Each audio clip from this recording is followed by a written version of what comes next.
Okay, ladies and gentlemen. Oh, Liverpool, Liverpool, Liverpool, Liverpool, Liverpool, Liverpool. Woo!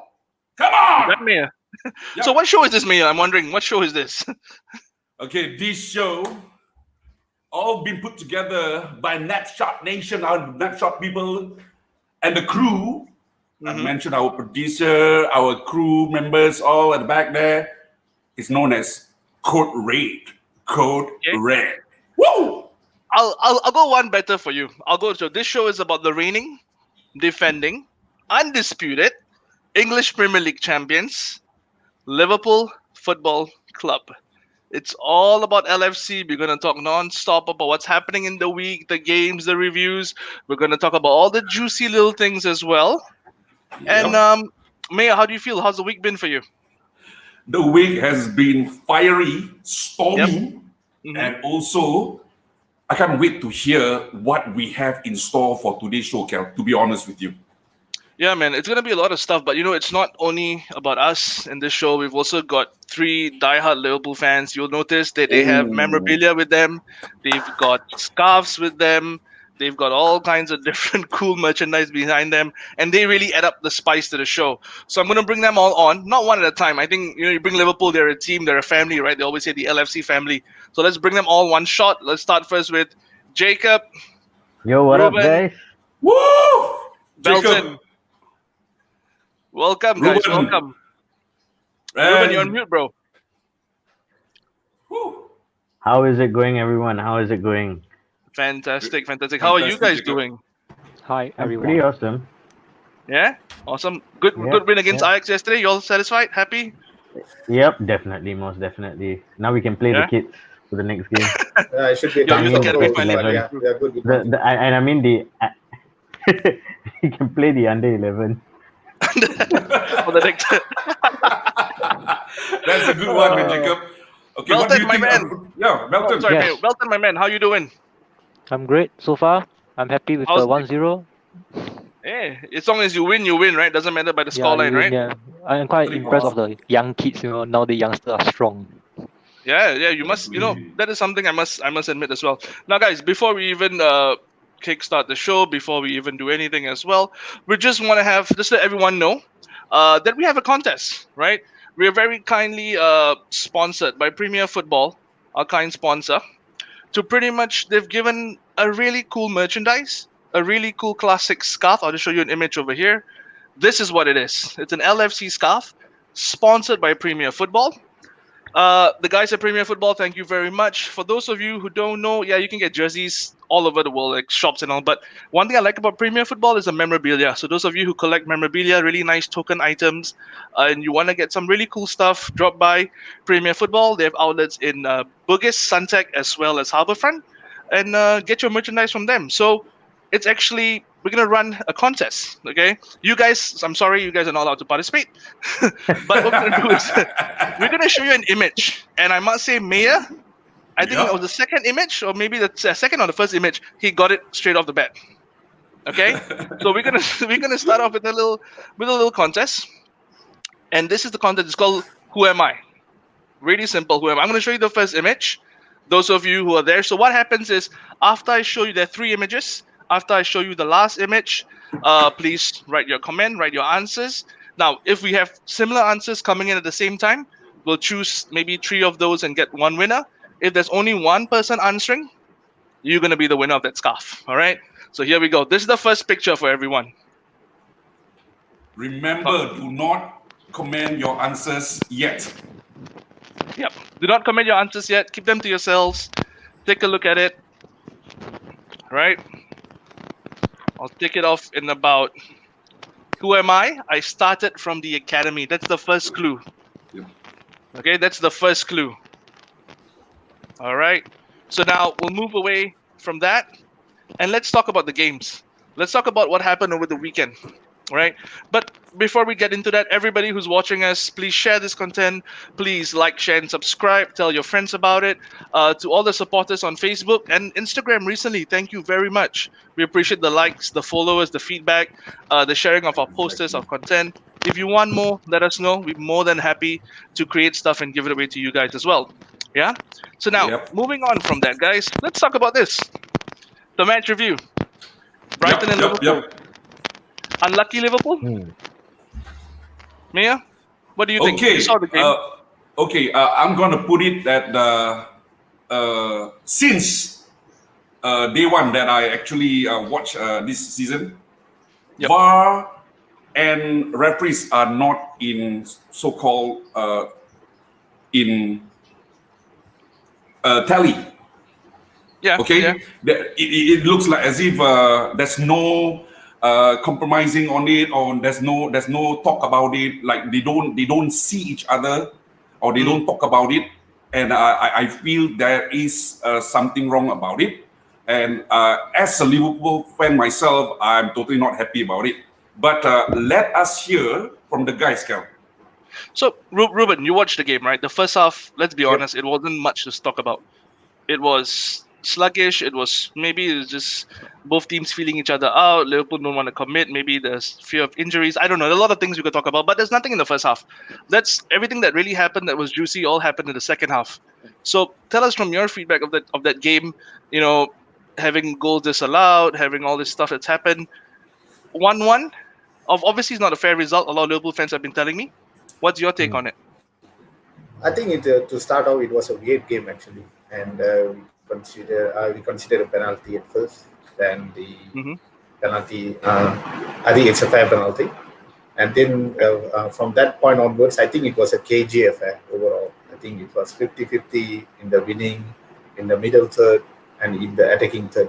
We wasn't doing much compared to, what we used to do before. And then when we pick it up in the second half, I saw that we were able to come into the game and try to push it forward, but we were on in unusual, and to add on with the continuous decisions against us, and also lack of intent from the players itself, shows that we are really actually been struggling in the game. But from an official point of view, I think to be argued with the VAR decision for the second goal, obviously it's clearly it's offside. So for the first one, I think, and it's obviously, as I think Jürgen have mentioned, it was his toe. So we have been ruled out for armpit. We have been ruled out for club badges. Yeah. So, and hairlines, and during the Everton game, which is the season-defining game for us, we had been ruled out because of Mane's fingertip, I think. So it's a shambolic thing. I mean, overall, I think on the other side, I think we didn't do good enough, and we didn't put enough show to win the game. But what is still a big question mark over there. Okay, fair enough. And Elton, from your perspective, watching the game, that penalty. Let's talk about the penalty before we talk about that wonderful Jota goal. But that penalty, when you first saw it, what was your reaction? How do you jump, or do you scream, or do you curse? Tell us. You mean the first penalty? Yeah, no, the one that Brighton got. The one that Brighton, and he missed it, right? The first one. Yeah, Did the someone first miss one, it? but the one that actually Welbeck got at the end. Yeah, the one that equalized.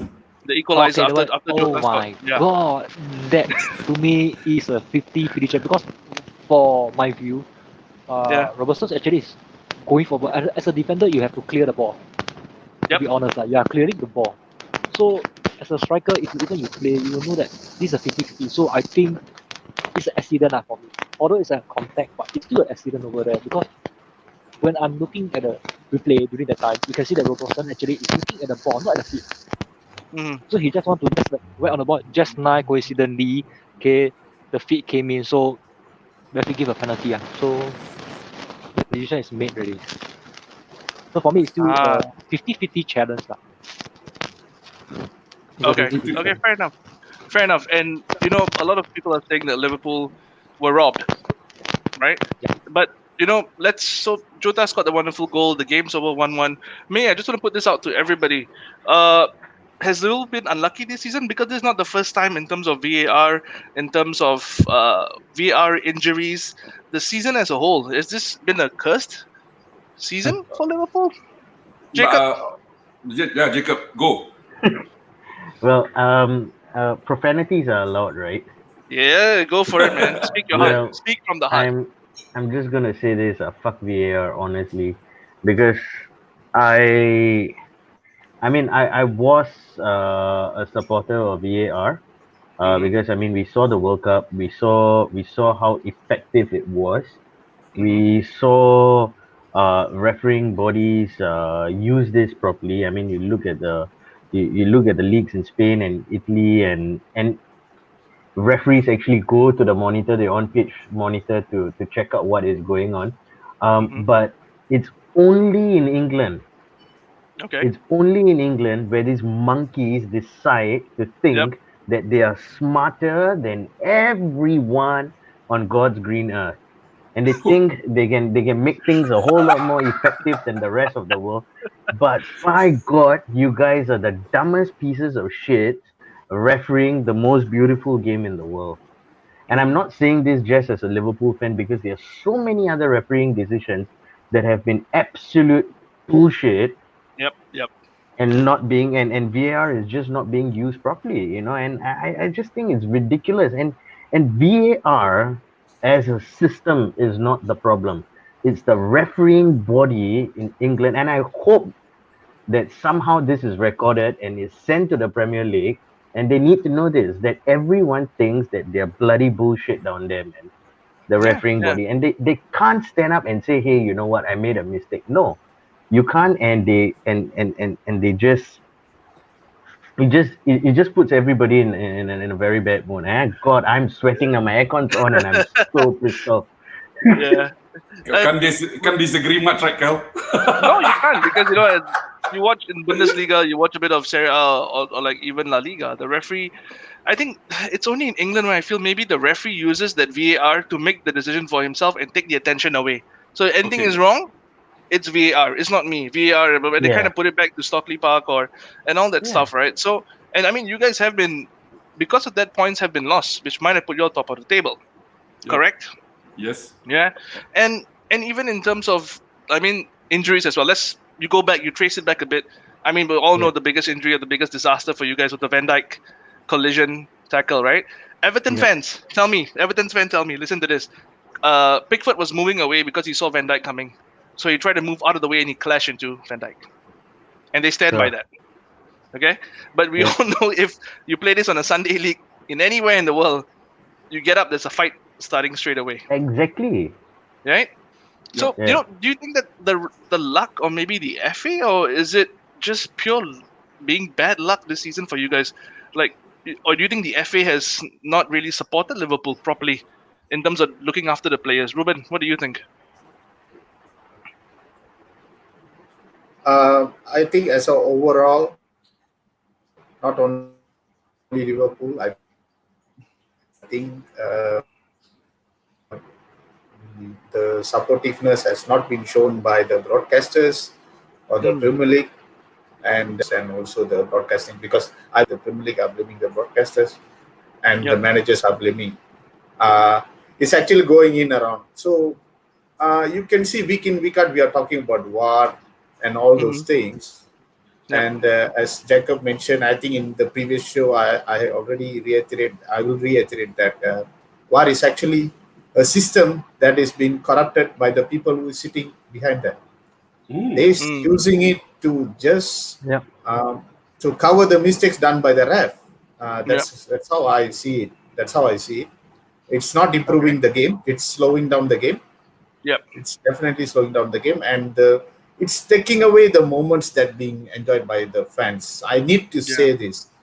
I don't know how many of you have been enjoying the goals. As a Liverpool fan, I'm not even celebrating the goals anymore. Yeah. I've just been waiting 1 or 2 minutes for this, and going back to the Premier League, what they have done for the players. I think they have been absolute nonsense in the way that they set up the fixtures. But what I read was they have agreement, they have a contractual thingy has been put down, and they have to I agree mean, to that. yeah.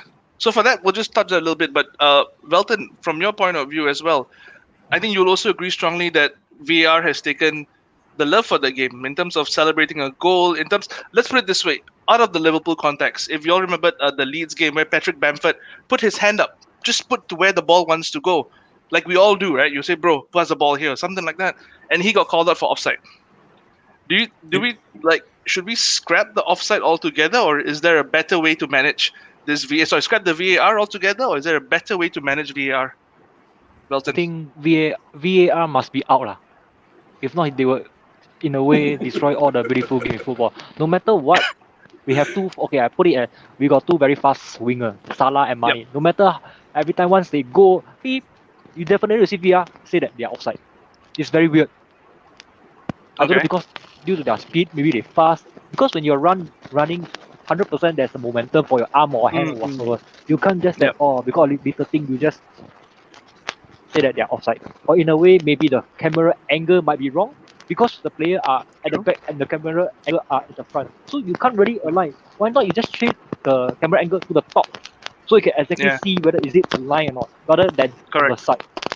Correct. So for me, it's the camera angle. And that's a very good point, because there is a fan out there on Reddit. If you guys check out the Liverpool Reddit forums, he actually did a model of the Brighton defender and Salah. So if you look at it's not the leg that was off. Salah was actually onside because the Brighton guy's elbow, the point of his elbow, was aligned. If you really want to be so like picky about it, he was on side. So I think Velton made a very good point. I think it's the camera angle and it's the perception of how you see it as well, right? And Mia, you're wonderful, Mr. Reliable, Mr. I can play anywhere, one day goalkeeper, had this to say as well. Milner said, and I don't think James Milner is a very controversial person. I think he's quite chill, quite laid back. Mr. Ribena, it's clear and obvious. We need a serious discussion about VAR. Sure, I'm not alone in feeling like they are falling out of love with the game in its current state. So are the players also falling out of love with the game now because of VAR, Mia? What do you think? Yeah, adding to that, Carl, I think the rest of the guys here definitely agree. I definitely agree with them as well, whatever that they have mentioned or commented earlier on. This VAR is actually supposed to be assisting the referee and giving them a pointer or two. Okay, you have to look at this, then the referee can make a better decision. But unfortunately, it is not doing that right now with the FA in England, which is to be honest with you, after all these incidents, are not because of Liverpool only, of course, but throughout all this season right now, after I look at how this VAR has been actually being handled, totally rubbish, and I actually lamented the sign FA means fucking assholes. No, I'll be honest. That's how I felt about it. And to be honest with you, it has killed the essence of the beautiful game. Yeah, because you can't celebrate a goal anymore, right? You can't celebrate. That's what Ruben said. There's no way. Like, you have scored a goal, but you don't know whether it is alright or not because a bar has popped up on the screen, on top of the screen there, say that, okay, bar checking. Means, why do I need to score a goal?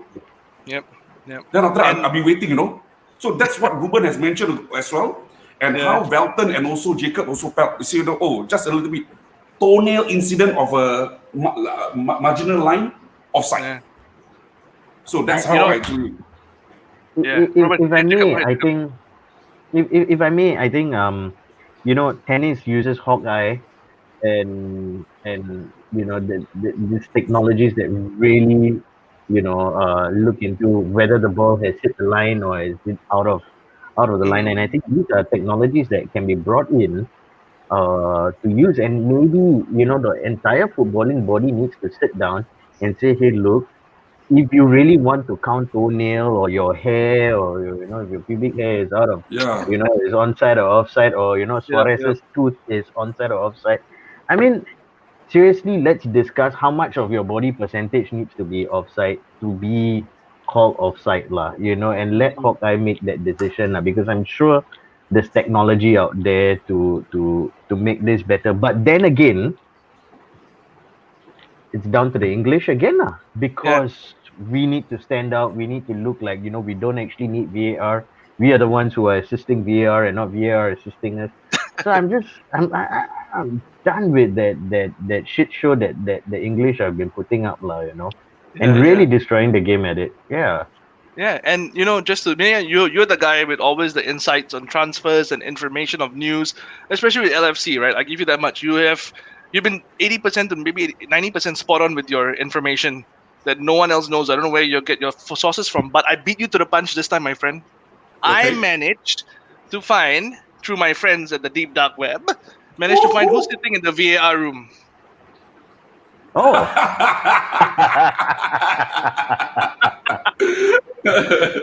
Right.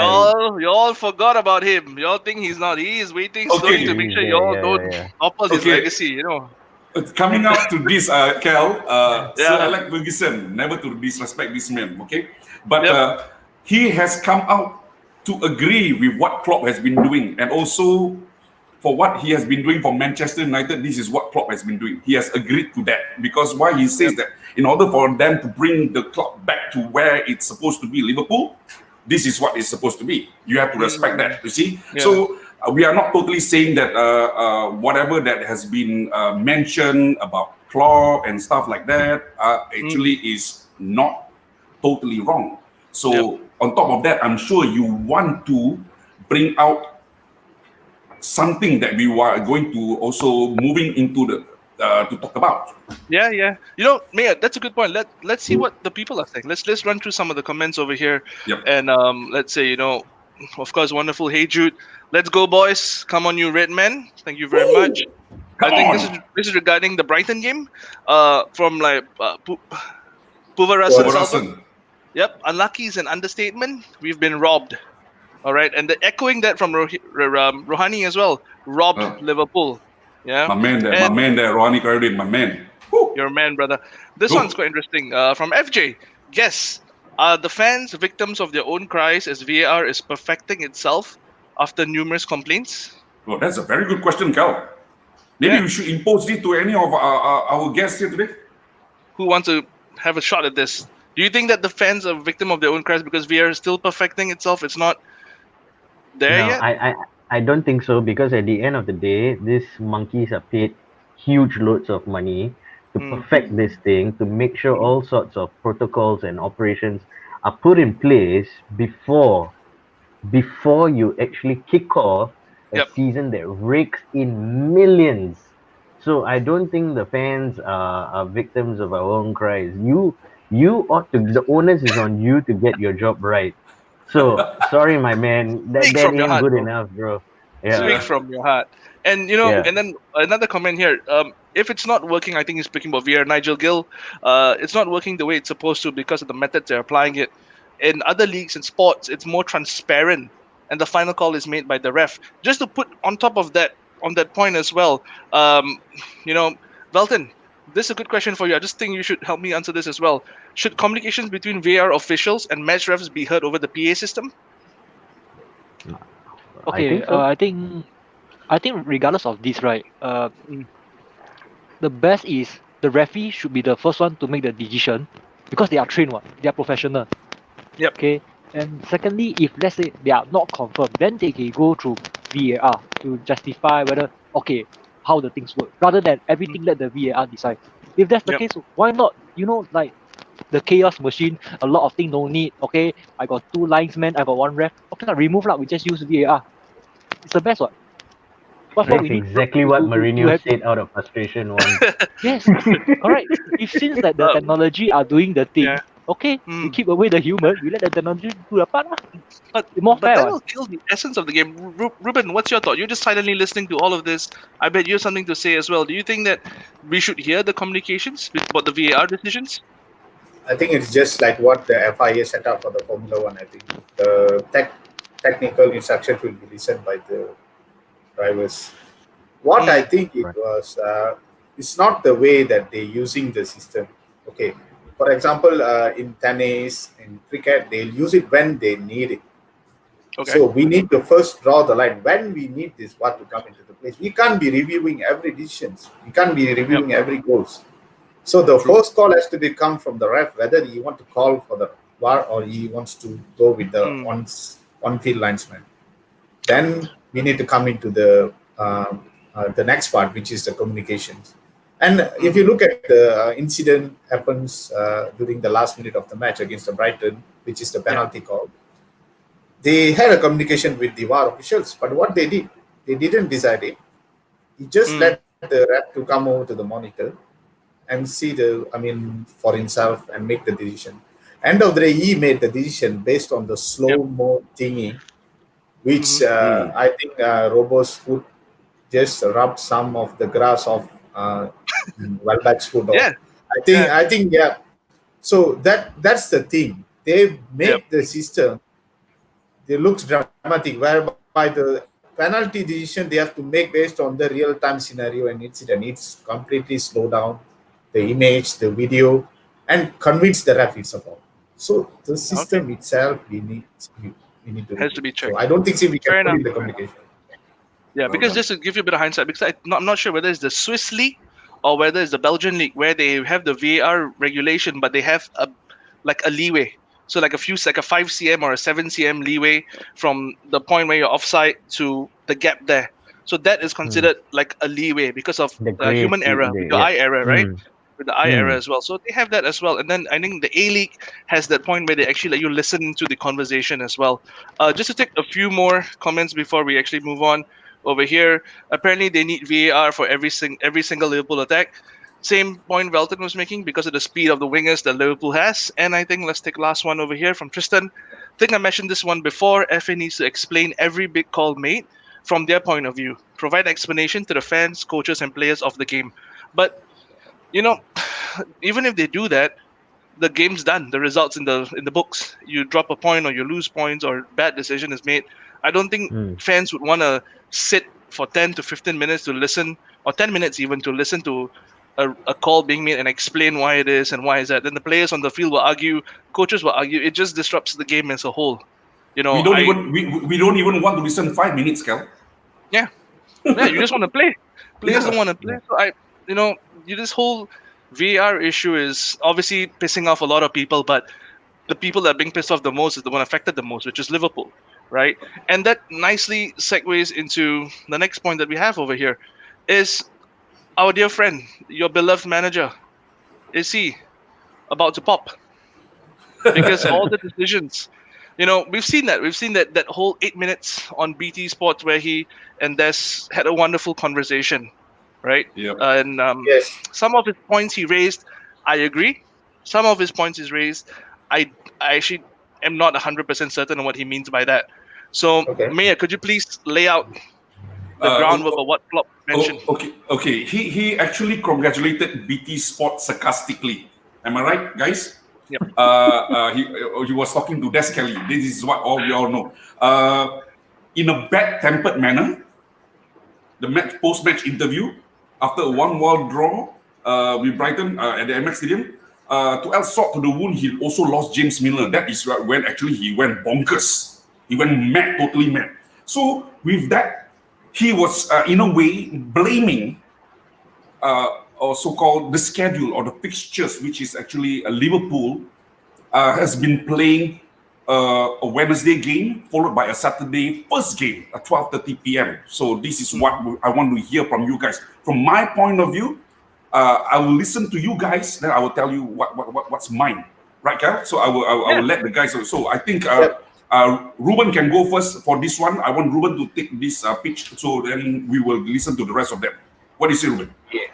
Yes, I've listened to completely what happens over the 8 minutes. And let me put it straight, okay? There has been a contract, as I mentioned before, there is a contract between the Premier League and the BT. What the BT guy was mentioning literally to Klopp was, you cannot blame us. You go and blame Premier League. But here comes a contract clause where BT can only show a game at 12:30. They only have the slot during that time. So what do is that they don't want to telecast Leeds versus Everton, small club games. They want to telecast West Brom game. Oh, they obviously need to make money.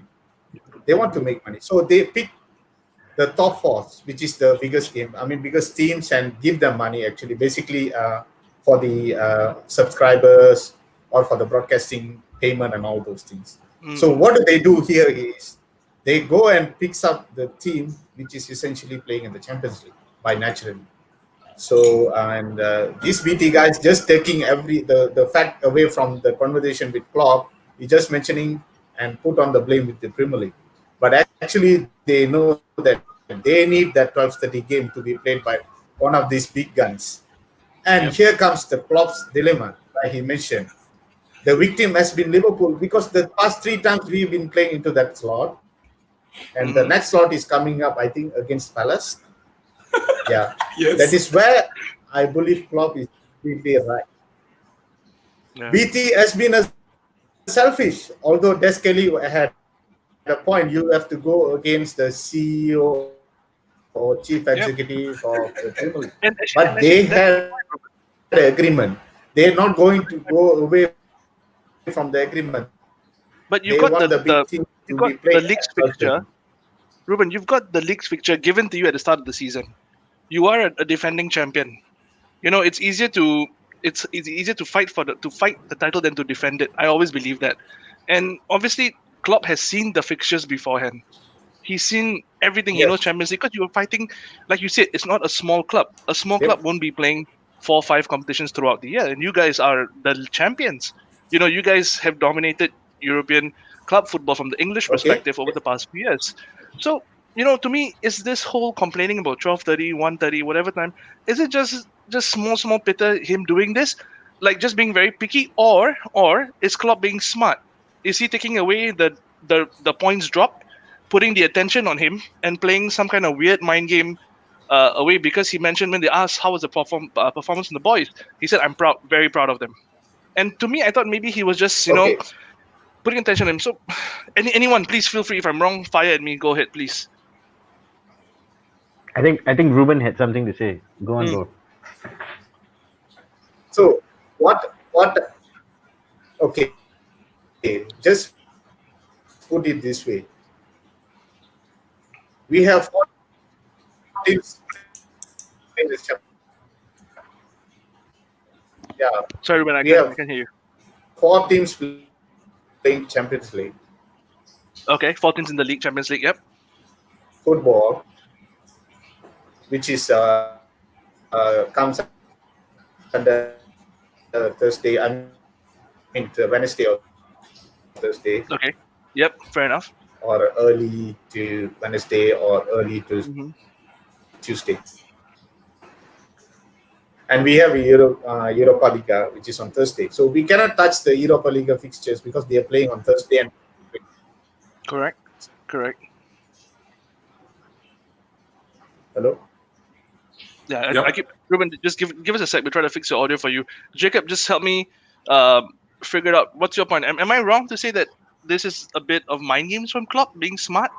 You Is it see, good? I think it can be a whole myriad of things right now. I think Klopp is really smart at how he plays mind games as well. Far smarter than Rafa Benitez when he lost it. But I think, you know, like you said, you know, he was able to see the fixture list when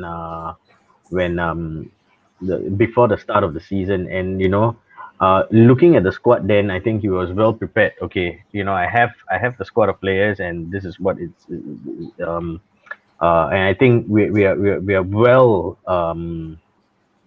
stocked to take on the league. And I mean, at the start of the season, I also would have thought so. I mean, you know, we just needed 1 or 2 top ups, you know, just make sure we got a bit more depth. But what I think nobody expected, I don't think this is just Klopp, I think this is the entire league, was the pandemic. And because of the pandemic, you know, everybody had to rejig management styles and how they were going to go about doing it. And even in the purchasing of players, you can't just purchase a player because you want to purchase him, but there's budget constraints because of expenditure lah, and I don't think all of these things were factored in.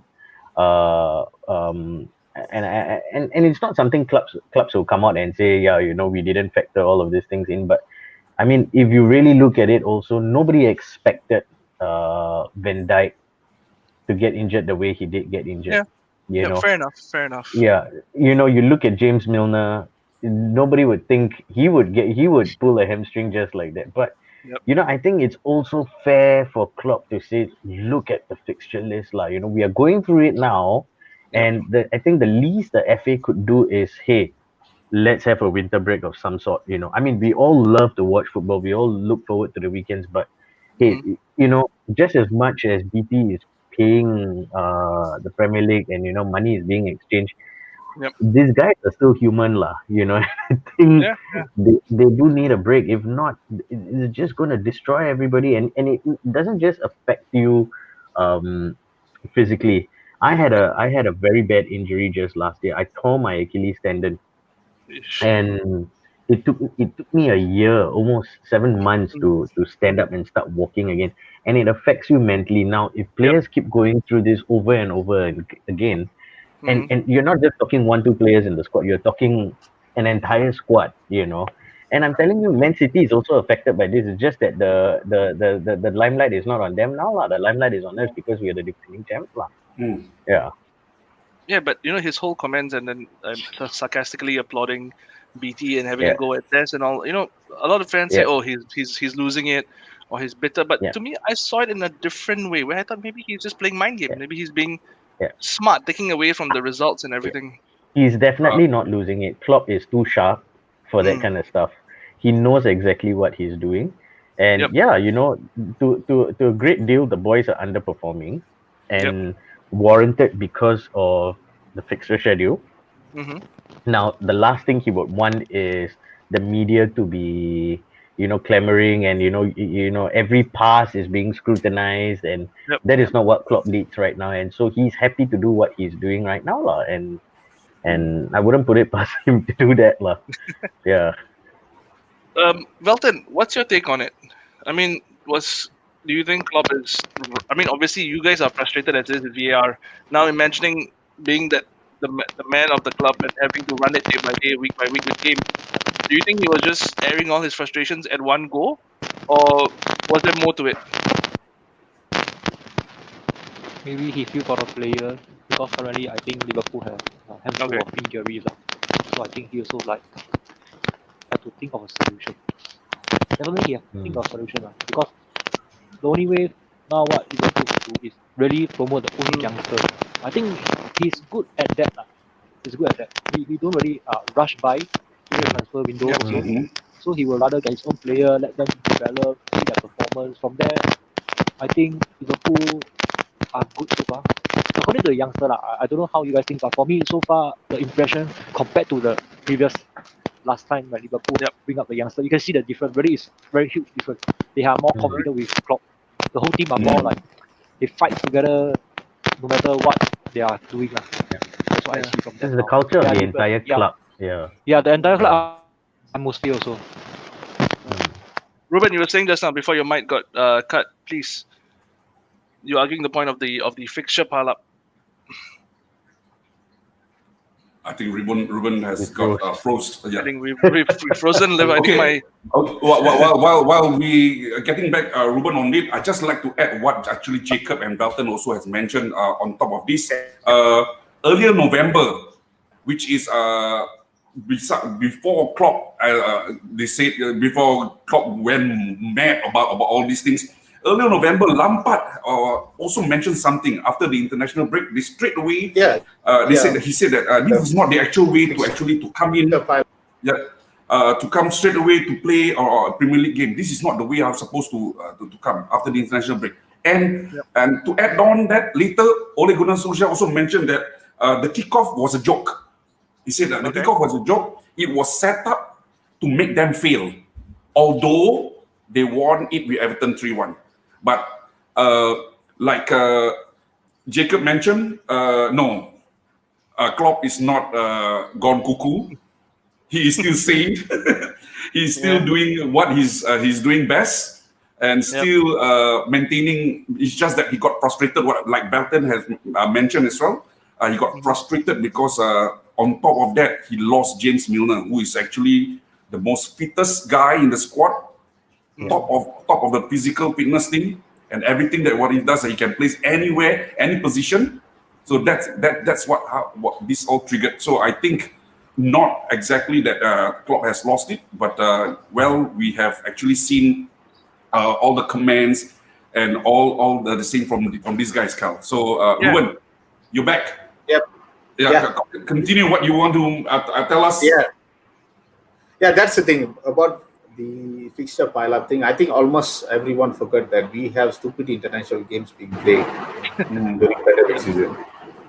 So the amount of things and protocols being set up for the pandemic season is already too much for the players to bear, and then they still need to travel, going away from the country to attend all those things, and they need to come back, play football again on the club level. I think that's add on the damage on club level. I think Klopp has also have shown little bit of frustration at that area, but he couldn't say it openly, so he picked obviously the BT guy said he picked BT guy as the victim. But I think overall I think the fixtures has not been kind on club level and also on the international level, which they could have been avoided.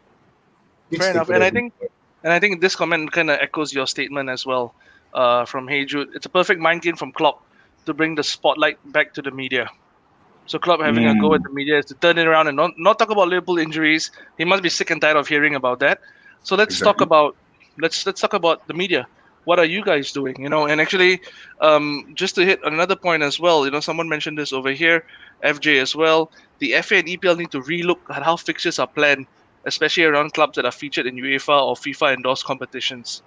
So that's, I think, if I'm not mistaken, the start of the season when United and City starting a week later than everyone else because of their involvement in the Champions League, right? So there has to be some kind of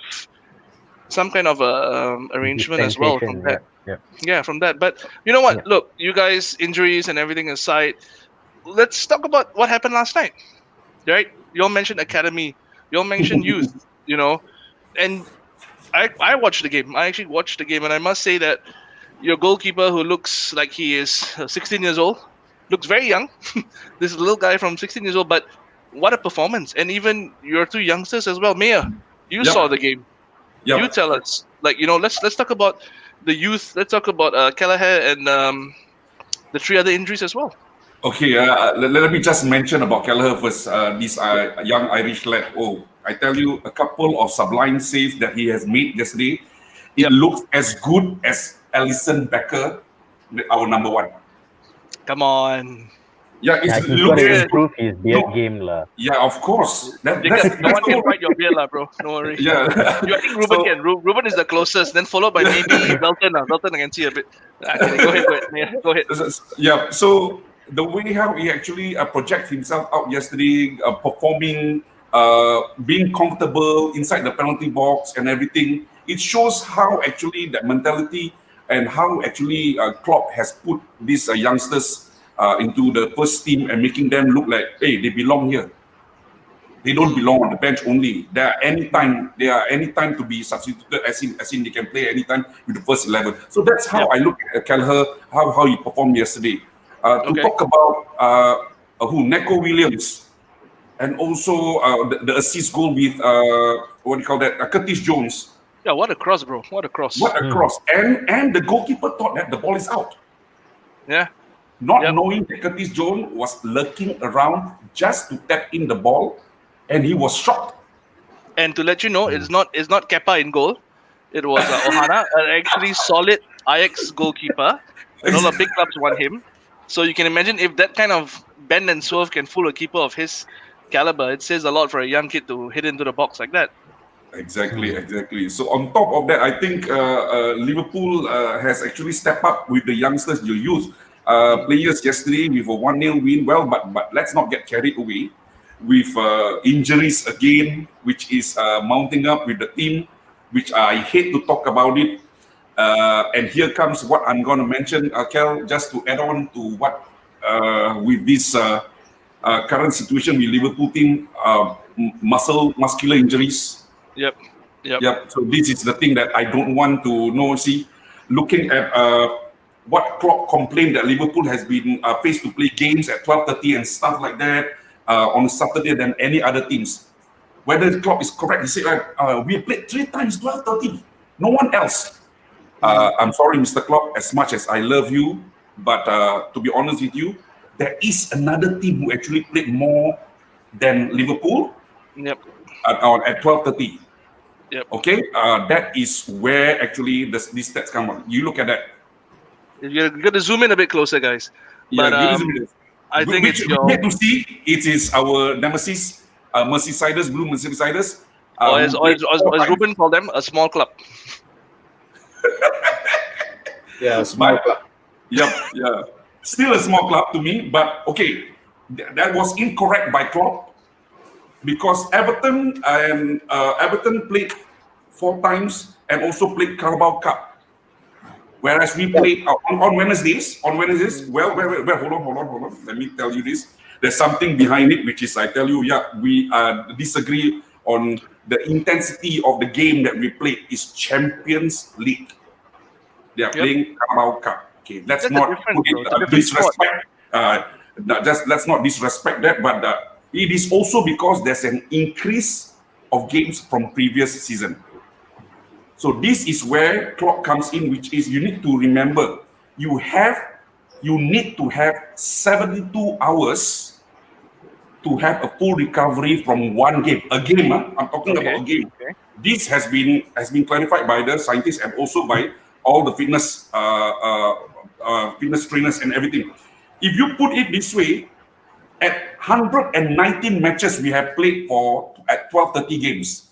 Mm-hmm. All the games are 119 matches. Mm-hmm. Do you know how many has been reported with injuries? How many injuries has been reported? 72 injuries of muscular injuries. So that shows something that these people has not been given a proper rest because of the fixtures being piling up back to back. They have less than 3 days. It's supposed to be 3 days rest, only 3 days. It is because Liverpool has the minimal number of rest. They have, let me tell you, I pull out the stats here. I show you something. Go for it. Done, like you are anything of our time right now, man. Liverpool in the Champions League, they have only 64.5 hours to rest before 72 hours. We need 72 hours. 64 and a half hours. Liverpool has the minimal rest. Comes second, which is Man City, 69, because they are the 2 top teams who are playing in Champions League, in and out, with their games back to back on Wednesday and Saturdays. Okay, and putting it all the rest of that is where I'm telling you, Klopp is right. Klopp is right to blabber and to F them up and telling that BT, you should know, you are the one who's doing this. You are the one doing it. Why he's frustrated? Because he has his stats. He knows what he's doing. Mm-hmm. So that's the reason why I tell you, they don't know what's going on. They only know making money out of the TV rights. That's all what Ruben has said. So Ruben has mentioned this. Jacob has mentioned this. Walter also said, they don't care about anything. They only want the money from the television because they want to show up at 12:30 because that's the slot only Ruben mentioned that they want because of money. But they don't know that Liverpool has the least hours of rest. I put out again 64 and a half hours, whereas the rest. Let me tell you, you're coming to this, causing injuries. There you go. It takes anywhere and anytime 72 hours to rest after a game. A game. Mia, I salute you, Lamia. I stand up and salute you. I just wanna add on from what Mia said. I think those people sitting up there are no different from Sepp Blatter, who sat there and was there just to make money out of all of this lah. Yep. And these people are not interested in the player welfare. These people are not interested in anything else but lining their pockets, and that is where this is going all wrong, lah. But just you guys, don't you think that even Klopp's style of football, that heavy metal pressing, which I don't think if the past few games it's been a different set, like a different style. I think he's kind of realized that as well, right? If you look at the game last night with Ajax, yeah, the youth and all that came in, but it was a slightly different aspect to that game. Don't you guys think so? You think he's also learning to adapt to a plan B, a plan C, or do you think he's still going to go on gegen pressing till the end of the season? Melton.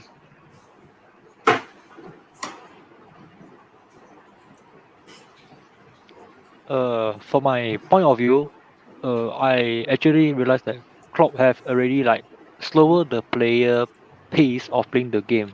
I think he also realized that actually English English Premier League and Okay. German League are totally different, because even the bottom team are strong. They are also fast. He cannot just underestimate them lah. So I also realized not recently, actually long time ago, if you realize, right, the player don't really press like the beginning when he arrived. Wow, once the defender get a ball, the winger will go into it. No, now I think he like more like lower the pace, go with the flow, and come up with a new system.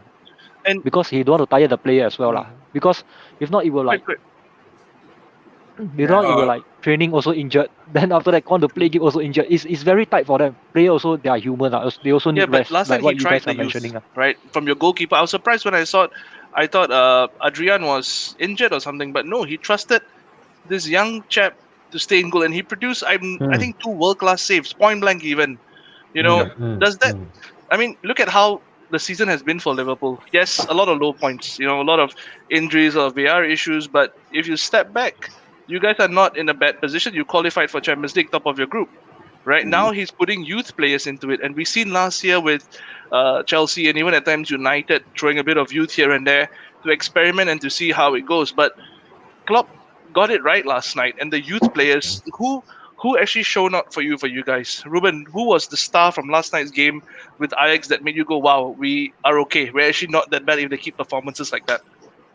To be honest, it's Nico Williams, and I was totally surprised by his performance turn up, because he was given enough chances.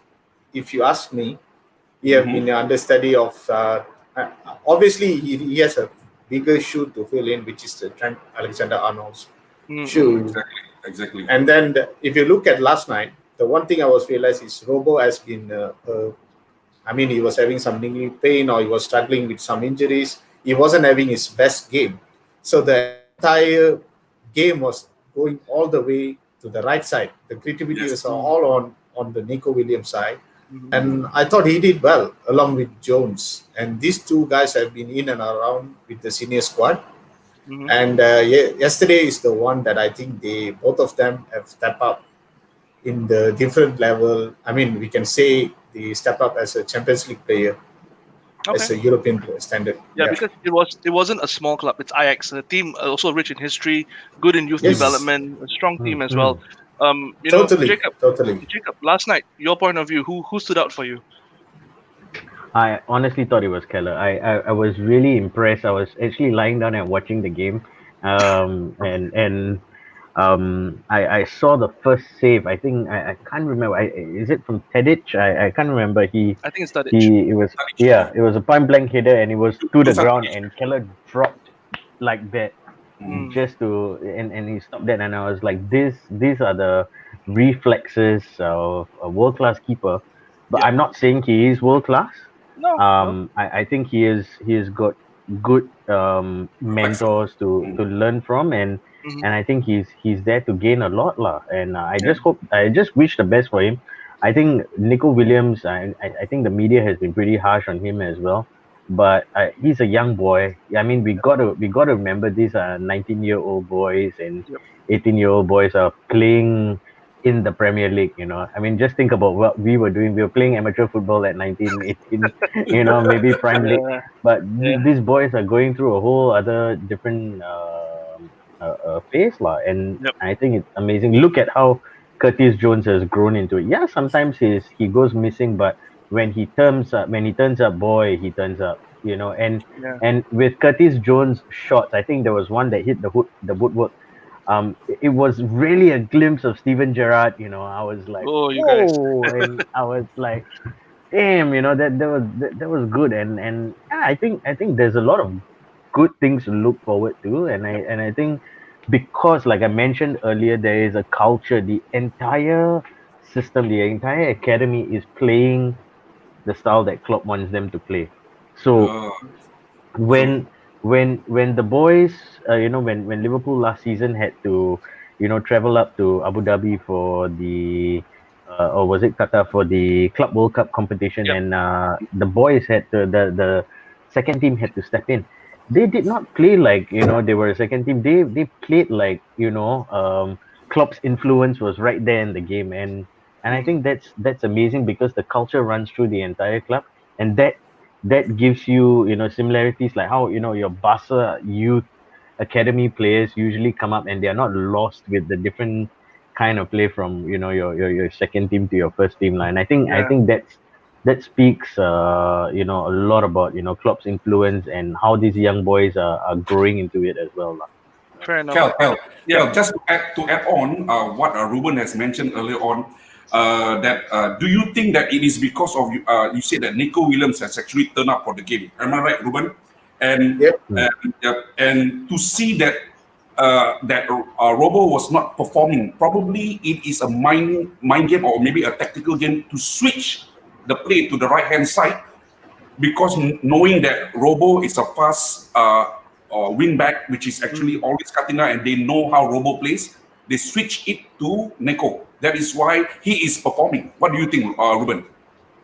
What I was thinking is that, okay, we have been a player they set up in the middle, which is Jorginho Wijnaldum, which has been running over there. And there was a lot of movements on the left flanks by Mane and also Jota at that point of time. So what was happening was Neko has all the freedom on the right to feed in Salah. Salah was moving in and out. So I've been seeing that Neko tried to play, but he was under the pressure most of the time when the opposition tried to attack on his flanks, whereby you can see that Tadic often dropped on the left side of him. He tried to play on that and then move forward. So from what I see, it was the entire creativity plan set up by Klopp was on the right-hand side as well, and also in the middle. But I think overall, Nico has to take a lot of tackles. He has to go through a lot of challenges before he even come into the position. And if you notice, for the run-up for the goal, build-up towards the cross to Curtis Jones, he had to switch it inside and put it on his left. And it was towards Jones. So you could see that he has actually a perfect, I would say it's a 9 out of 10. I would give 9 out of 10 to Nico. Wow. Wow. Yeah. Well, Velton, who was your man of the match? If you could pick one of the youngsters or maybe someone in the senior team that you saw took a leadership role last night, who would you, just really quickly, who do you think would be your man of the match last night? My man of match will be Jones, because I quite surprised. I think I watched the highlight. Within a 5 minute or in between 6 minutes, he took a very nice shot but hit the post. I missed that type of fast shot. It's really, we miss this type of player. For example, previously we have Coutinho. Because Coutinho to do this type of wonders like surprise shot is very good, because they need to score a goal to get confident. They definitely need that. Goal definitely will benefit the team. It was like a Gerrard memory for him as well. So okay, interesting. Now before we move on, guys, just a short breather. Get some water. Just everyone watching, please like, share, and subscribe. Code Red, the all LFC show, by LFC fans, giving their thoughts, their honest opinions on the games, on the reviews, what's happening as well. And look, let's not forget about the contest. Let's load up the second image, right? This is what those of you who would join or in between. We have a contest where we show you 3 pictures, 3 clues. Do not write your answer now. Keep it with you. At the end of the show, put your answer in, and you stand a chance to win this wonderful LFC scarf. Very retro, very old school. Kindly by our sponsors at Premier Football. Kind sponsors for sponsoring the scarf. You guys need your memorabilia, your football kits, any information, posters as well. That's a really nice Salah Yoga poster as well. They have in their store in Harbourfront, if I'm not mistaken. Check that out as well. Premier Football on Facebook as well. Here comes the second clue. Oh, Who am I? I play as a center forward. The first clue was I came up from the academy. I'm an academy player. There's a second clue. I play as a center forward. Okay? Center forward. I Now, don't know how they're gonna get this, Cal, but I tell you, it's a toughy one. It's a tough one, but Yeah. Oh I'm my sure god, you it's put up with the so roots. easy actually. oh, don't say anything, Jacob. Don't say anything. No, Jacob, no. If you know Don't- someone, I- Jacob, you can text them. I remember this goal. Okay, let's see. Now, let's see. Yep. look, before we even move on, let's get to the comments. It's been actually flooding. I have to trace it back up a bit. Yep. So let's just check over here, right? So about last night's game, Nigel Gill had something to say. The lads definitely performed, but it hasn't been consistent. Last night's lineup did work well though. Got to be careful of our confidence in Kelleher, but there were quite a few mistakes. All right, that's one. One more over here from Anwari, the founder of Napshot, Statman Mayor, is putting proper paid pundits to shame. Now, this is a short question for you guys. Mayor, just take this on. Could Klopp's training regime be put to question as well for all the Very injuries and the stats that you put up? A very good question. I would not take that out as in Klopp's training regime to be questioned as well. It might be because we're running a different so-called squad players, as in although they're training together, but it could be because of a different intensity of the games, and also with Champions League and also back with Premier League. It could be that as well. I'm not putting that out. I'm not so-called taking that away that Klopp's training regime will be also play a factor of this particular situation with the players. But I have to say that with all this, of course, more trainings are needed in order for us to improve and to play all the teams that come our way. Yeah. Fair enough. And even another comment over here for Izam Rosley. This youngster must be given a chance because they are the new future of the Reds. Kelleher, Jones, and Nico Williams as well. So, there are a lot of support, a lot of people coming in. Hey Jude as well. When it comes to goalkeeper, I was never okay with Adrian. Wow, he was... So this guy, Jude, is a very vocal Liverpool supporter, as you can definitely read from here. Karius was perfect to be the number 2. All these shows how one game can change a career. We all know his insane issue at the Champions League final against Real Madrid, and Adrian's Super Cup uphill. Life is not fair.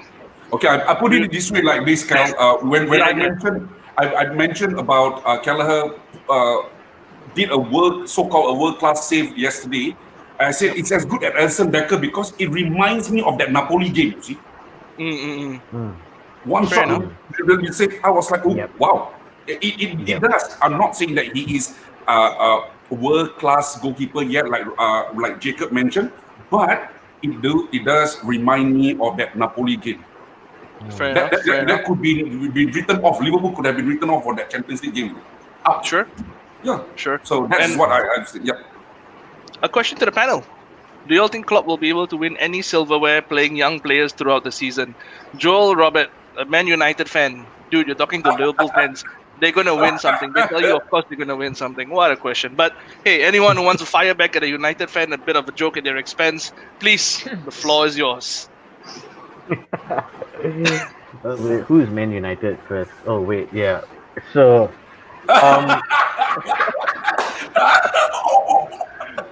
Shots fired, bro. Shots fired, man. yeah. So, to answer the question professionally, that is something I can't say because given the way the season has been going, I have chosen not to have any expectations. I think, as all of us say that 2020 is a glitch year for most of us, I think it's fair to let a season slide, if they don't win any titles. But I'm very sure, Klopp has the domestic cup competitions in sight as well, because that is one thing that he's not had a lot of success in. So I think he might be investing a little bit more over there. But yeah, I think if they win any silverware, it's a bonus. A lot of people have told me, even United fans have told me, Liverpool's going to win the title, they're going to retain the title and stuff. But I think this season is going to be crazy because given the constraints that the big clubs have, Yep. the smaller teams are doing. I mean, look at Everton.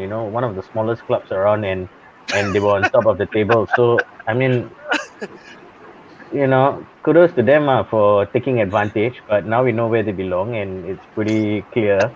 So yeah, and we also know where United belong, and we can see that on the table, Yeah. Well done. Well done. So yeah, so yeah, I mean, To yeah, top of that, Jacob, just Kel, don't mind me saying this. To top of that, go on. Melton, what do you think? What do you think when Jacob said that? What was on your mind when Jacob said that where they belong? Actually, now they know that where they belong. Do you think that it was just a one-off thing that those teams are actually beating Liverpool once? Teams like Aston Villa, then after that playing Everton, they were only top there for a while. Then after that, they went back down. Okay, for me, right, normally I don't talk about other people, club or team. For me, I focus on my own Liverpool team because for me, other team is not important at all. I only want to see those players that are strong. Seriously, seriously. You want a good team, right? Make sure all the He's a players nice guy. can play as a team. Yeah, seriously, seriously. To be honest, you have to play Melton, as you're a very team. You dangerous. cannot You just very think that. nice, quiet, smiling, and you whack one time proper. Huh? Not bad. Not bad. I like your style. No. I like your style. It's true lah. Because we have to see, okay, based on the team. We Yeah. cannot just individual player. One player good doesn't make the whole team good. You True. have to play as a whole. I buy one Fair star enough, Man player if United lah, doesn't mean Bruno Fernandes good. The whole team is good. Yeah. Okay, I don't mean that. Okay. Let's say, okay, we give an example. Okay, people laugh at Liverpool. We bought Robertson at Hull City. See how he turned out. That's an example. Yep. Yeah. Klopp really find the type of people that suit, and he really is wow.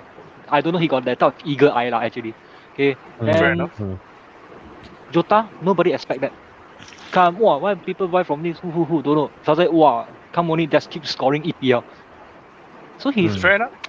how I'm going to say it is, for Klopp, he don't really buy star. He create his own player, create his own star to make a whole team a all-star team rather than individual star player. Yeah.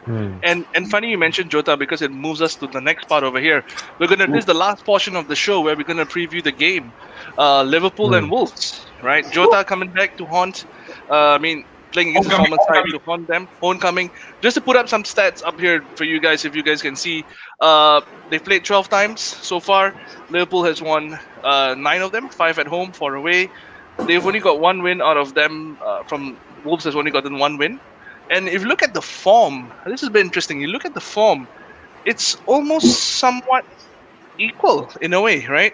It's somewhat equal, but you also have to take into context this game will not have Raul Jimenez up front. Yep. So that's where a lot of Liverpool fans say, "Oh, we're unlucky." Somehow I feel unlucky or not now. Maybe not having Raul Jimenez playing against y'all. Could Lady Luck be slowly shining back on Liverpool when you play a Wolves that is obviously weakened without Raul Jimenez? Ruben?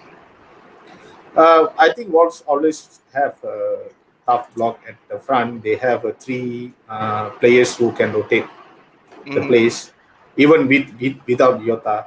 Previously, when they have Jota with them, they didn't have chance to flourish. Podence. Now they have Podence, Neto, and also this guy Traore, Adama Traore, who is sub. I think this is the game that probably he will need to be playing in the first 11 since Jimenez is out. I think they will definitely lack fluidity without Jimenez because some of the games he's turned out to be the provider and some of the games he's turned out to be the anchor man, hold the ball for the second striker.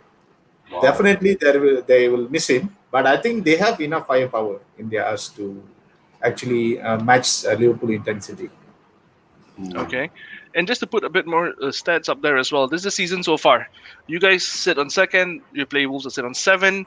If you look at the win-loss record, they've drawn 1 game less, they've lost 2 more than you guys. The goals-wise, it seems like a pretty even, Steven kind of balance game as it is. And there's always a big respect for Mr. Nuno Gomez, whoever plays against him and his team. right? Looking at this game ahead, Jacob, 3 points, or is it going to be in another dready first half, second half 1-0? And would I that be okay for honestly you think guys? I honestly think it's gonna be a bit of a cagey game. Mm-hmm. Uh, because I mean everything has been so inconsistent this year. Yep. So I mean to be honest, I honestly don't have any expectations every time they play. And that's maybe even a good thing, because yes, unless Noted, unless noted, they are noted. decide to show up and try to be the man of the match. Yep. But I think Liverpool have it in them to nick it and get away with either 2-0 or 2-1. But God knows, I mean, if the FA doesn't like it, they might, just radio in the refs and let them You know mean to change the scoreline a bit, lah. this Okay. guy? Yeah, perhaps. Okay. Just to add up onto that, Kel, I just like Yep. to get this question. With three different games that past games that we've seen, Atlanta, Brighton, and Ajax. Okay, I've seen three different lineups, which is at the front. With Atlanta, we saw the Klopp started with Salah, Divock Origi, and also Mane. Then he brought in Bobby Firmino and Minamino on the later part, which is on the 61st minute and 85th minute for Minamino. Jota came in also on the 61 minute. That did not change the game much, but it does took a bigger impact on the attacking part. Then on the Brighton game, as we can see, he started with Jota, Bobby, and Salah, and Minamino up front. There's no money. And they did pretty well as well, but it turned out to be the game was not on. The score was not on our side. Then with Ajax, he started with Salah, Jota, Mane. Then later, on the finishing at the ending, he brought in Bobby. So, do you think which setup will be best suit our team to move towards the winning? To win this game with Wolves. Ruben, what do you think first? I think we'll go back to the setup 4-3-3 with the traditional lineup we have, which is Bobby, Salah, and Mane for this game especially. I think that's the reason probably Bobby was rested over the over the first Ajax. So that's the thing. I think Klopp already have this game in mind, and he just mentioned that I think Anderson and Robo will be all right as well. I think we will see a pretty much similar lineup, just that Bobby will start instead of Jota. That's what I see. Interesting. Belton, yourself, going into this game with Wolves, do you see it being cagey? Like Jacob think it's going to be cagey, it's going to be a bit testing waters, or do you think it's going to be a simple one half bang, close it up first half or second half, that kind of thing? Or do you think it's going to be really cagey? For me, formation, I will prefer 4-2-3-1 due to currently we have a lot of injury. We have to play safe. Okay. We have to play safe. Because if 4-3-3, I think the play have to keep on pushing, and sometimes they have to trap back. It's quite tiring. So for me, 4-2-3-1 will still be the best, because 4-2-3-1 you can put Firmino in between, and you can put Jota center forward. It's okay. I think both of them can rotate among themselves, and the front four, if you notice, they can play around themselves. They know where to shift. Yep. So it's actually 4-2-3-1 for me is more suitable for the current Liverpool squad. Okay. Mentioning that, that Belton has mentioned the 4-2-3-1. We still have a Robo at the back, Joel Matip, who's still okay. Fabinho still okay. Am I right, guys? Yes. Correct me if I'm wrong. We have Hendo, Gini still, which is still fit. Do you think that our back four, looking at, to me, there's no problem. Rhys Williams are still there. Nathaniel Phillips are still good at hand. Would there be a walk-in, just a walk-in kind of player that to replace anyone who's actually in the injury crisis, like we lost James Milner? What do you guys think?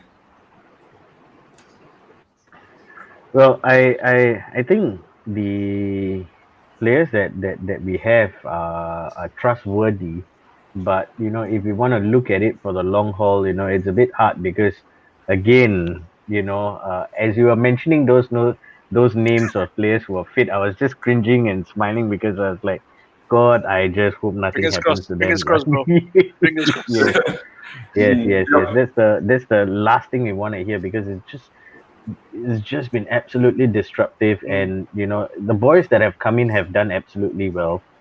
They have stepped up well, but even if they make ridiculous mistakes, I mean, or not ridiculous mistakes but more careless mistakes, I can't completely blame them because it is what it is right now lah, and yeah, for Klopp right now it's just get the job done. Yeah, just go in, get the job done. Yeah, if you notice this season, it's not so much about how beautifully Liverpool plays and how flawless the attack is. It's just get the job done and defend, and yeah, let's just get out of it, without any injuries lah. Yeah, Wait, keeping things to a minimum. who's gonna play goalkeeper for you guys? Allison, or you gonna stick with Callagher or Adrian? I think it will be Wow. Kelleher.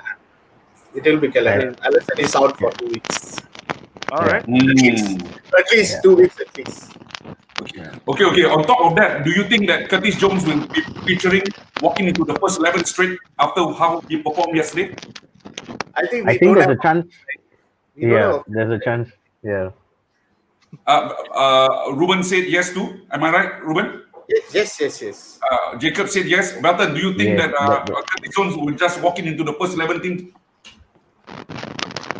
We For both? me, I definitely want to see him because I love his shot. There you go. He doesn't see him shoot. But wait. Mayor. See, Quick one. I don't think he will walk into the team. I think Okay. there's really empty slots for him, so there's no real option right now.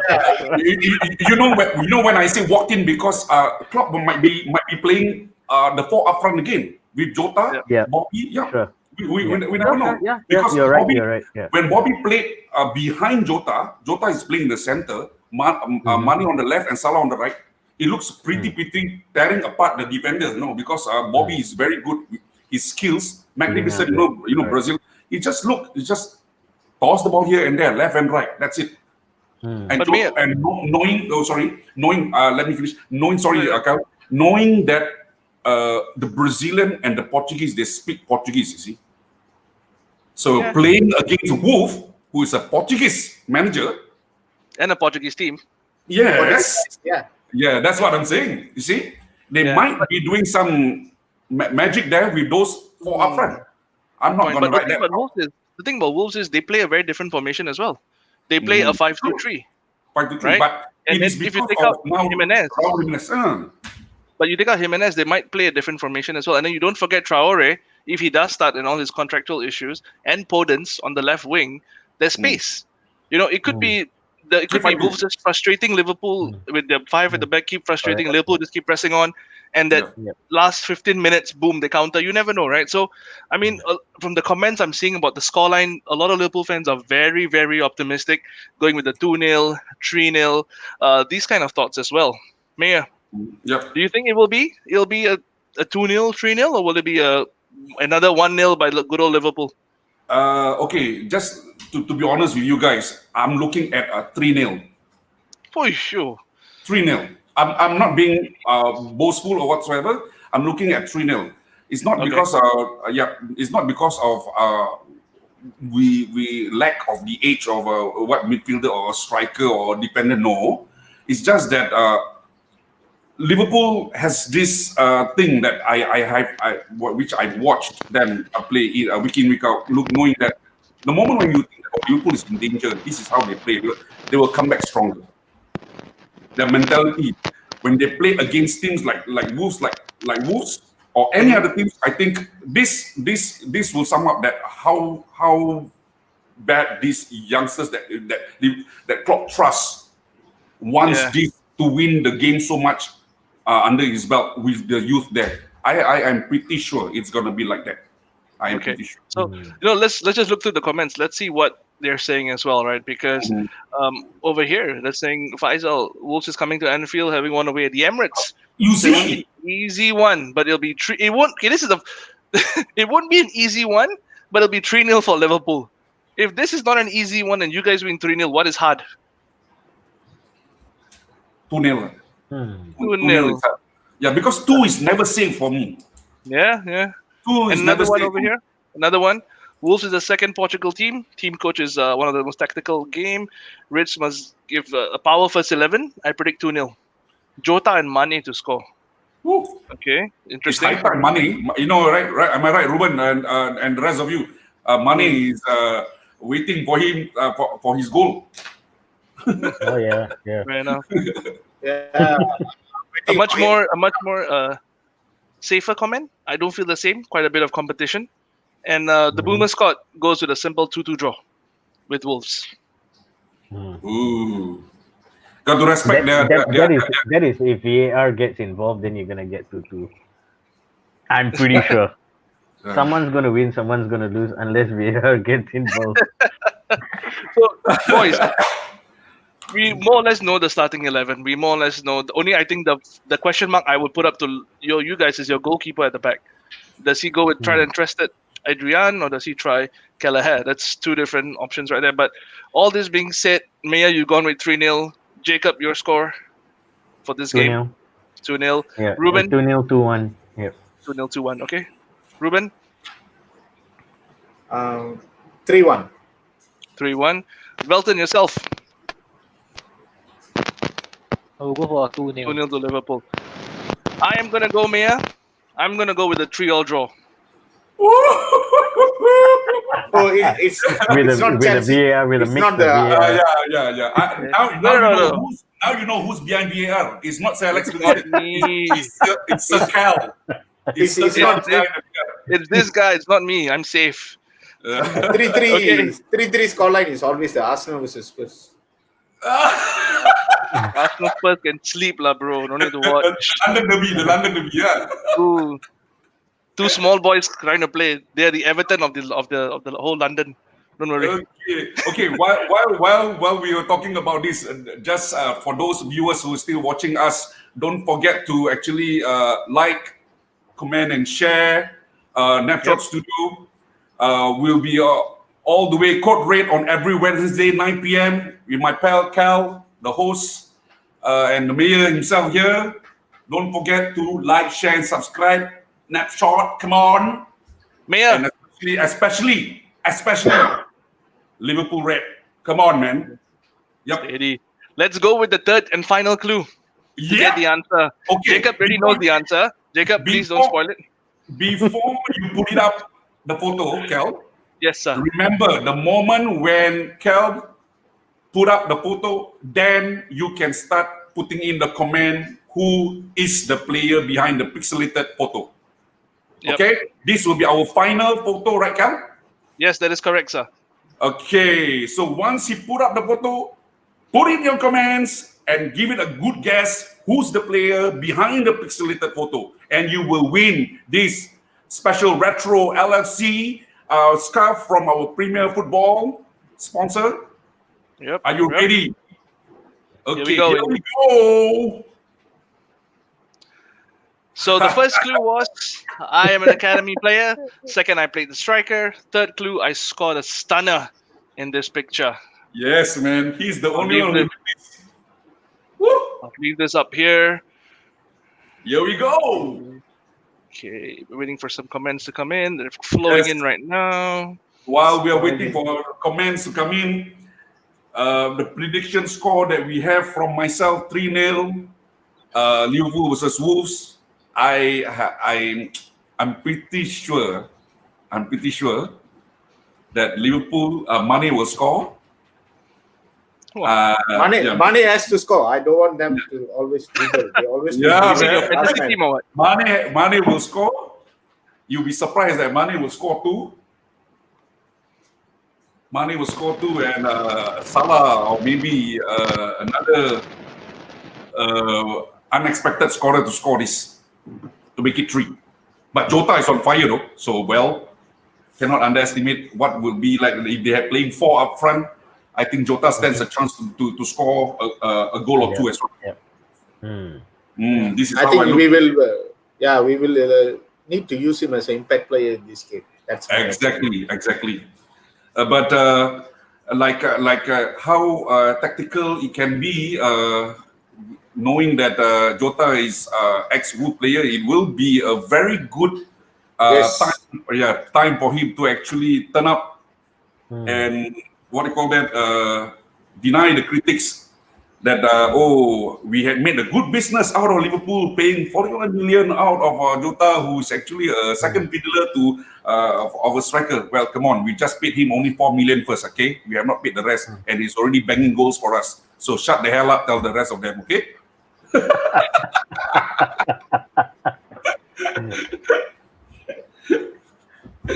And what other comments coming in, Cal? Any?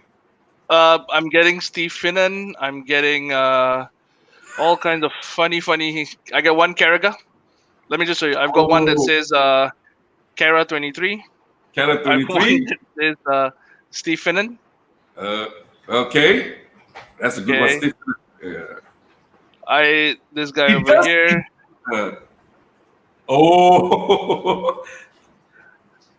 No, I it's like not to say, Steven. it's a tough one. It's a tough one. It's I'm not going to Steven say Gerrard. Yep. Anyone. Come on, People are guys. struggling. I You think can people are do trying to. this, guys. Come People on. are trying to search on the web. I think I really have. Yeah, people is gonna scan the photo and start searching onto the web. Yeah, centre forward academy scored a stunner. Those of you who need a bit of help, Mayor, who did he score the stunner against? Which one? This one. Yeah, don't say the name, but who did he score the stunner against? Which club was he playing against that he scored the stunner? The Gunners. The Gunners. Okay. The Gunners. Yep. And the scoreline is 2. Scoreline is 2-1. Yeah. 2-1. Probably. Probably Owen. Oh man. Achha, he's too tall to be Owen. So I'm gonna put up the actual image, and those of you who know, shout it. If not, Neil Miller. Neil Mellor. One. I think whoever writes Neil Mellor first, I think he'll give it to them. It was a bit of a tough one, man. I never expected. I can't forget the goal. Actually, was screaming all the way in my house at the very last minute. Yeah. Yep. Correct. It was a very tough team to play against, which is Arsenal. At that point of time, Arsenal were wearing this jersey, away jersey, dark blue with O2. Okay. Yes. Look, we've got a winner. Chicken dinner. Haikal Ismail. Neil. Hey. Well done, Haikal. Please contact us via Facebook, Instagram. You can do it right now. We're online. Tell us where you live, your address, how you want to collect it. We can pass it to you. Whatever you want, just ping us and then we'll start talking from then on. Boys. Yeah, congratulations. Boys. Congratulations to the winner. Congratulations all the way, all around. Thank you, everyone. Great show this week. Hopefully you guys pick up the points. Right before you wrap it up, Cal. Yes, sir. I have something that I want to actually clarify or say about on top of all these muscular problems, injuries and stuff for Liverpool. Yep. I'd just like to say this live and out loud to Mr. Chris Wilder, who don't support the 5 Let substitution. him live lah. No, I know. I'm letting him leave. I hope that he's watching, and I hope that he will watch this or whatsoever. I don't know, but the thing is, I'm just going to tell him that how does it feel to be right below there, number 20 right now, for not allowing a 5 substitution when we were suggesting for all the top teams to actually, you were mentioning that, you don't want to second the suggestion of having the substitution for Liverpool because you are playing all the Champions League. It's also good for their own sake of their own club. Of course, he's taking. There's no disrespect of the teams, whoever that mentioning this. But I'll just like to tell him this, Mr. Chris Wilder, read between the lines. Okay, read between the lines. Read between the lines. That's for you. A double whammy for you. That's all. Now you can wrap it up, show, Mr. Kyle. Okay, Mia.